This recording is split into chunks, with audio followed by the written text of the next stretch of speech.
I went to Chicago for my missions trip, and we worked with an organization called YWAM. I went to Port-au-Prince, Haiti, and we worked with Mission of Hope.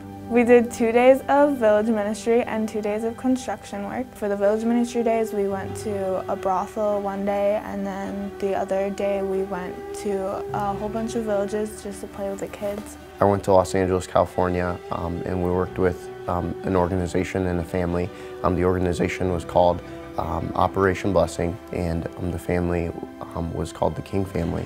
The King family opened up their home to the local homeless and gave them food. I went to Nicaragua for my missions trip, which is in Central America, located between Honduras and Costa Rica. While we were there, my team was able to go into different communities, and we were able to go around and just walk and pray with people and give them food and put on children's services.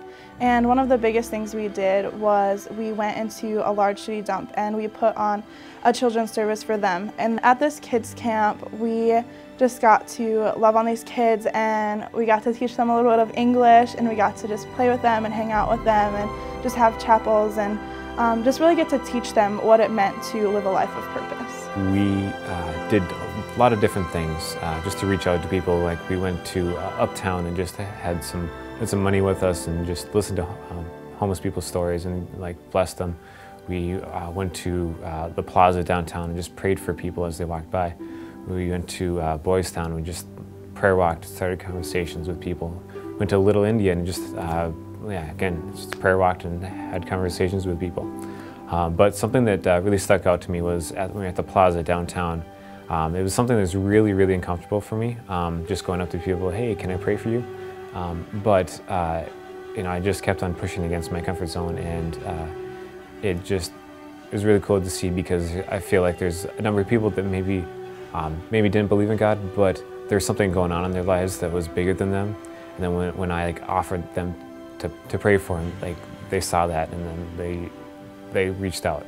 At the beginning of the year, I really did not love kids as much as I do now. So when we went there, I was not really expecting that I would have that much fun on the village ministry days, but they were a blast. I just loved loving on the kids so much. It was so amazing, how they would just run up to you and just fall in your arms. One moment that really touched me was when we went to Skid Row, and we were just walking on the streets where people were just in midday just sleeping because it was too dangerous to sleep at night.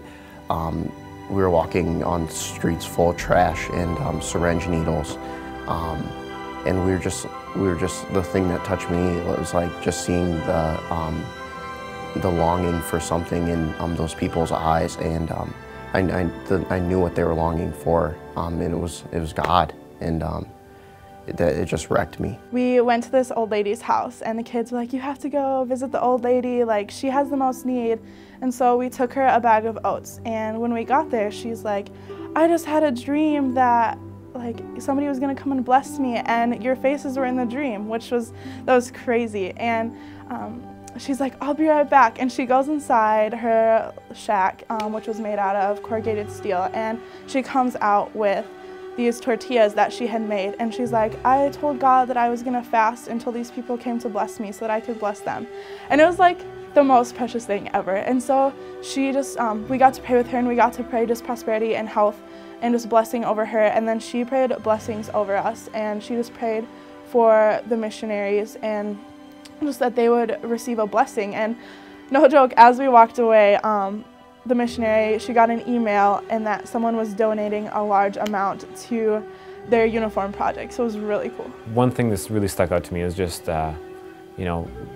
loving people doesn't have to be anything fancy or big. It can be just as simple as just starting a conversation with someone. Missions to me is just loving on people. It's not you have to have some crazy thing that you're gonna do for them. It's just going out, and it doesn't matter. It doesn't even have to be in Haiti. It can be anywhere, and just loving on the people and bring hope and to just love unconditionally on people that may not get loved on at their homes. And I think the biggest thing that he used us to do was to instill purpose in the next generation in Nicaragua. And it's a generation that we just believe they're going to be the next pastors and missionaries and doctors and maybe even president of that country. And so it was really cool just to instill a sense of purpose in them, and that just to teach them that God has a plan for their life and that He loves them and He cares for them in their need. I know that God used our team to restore.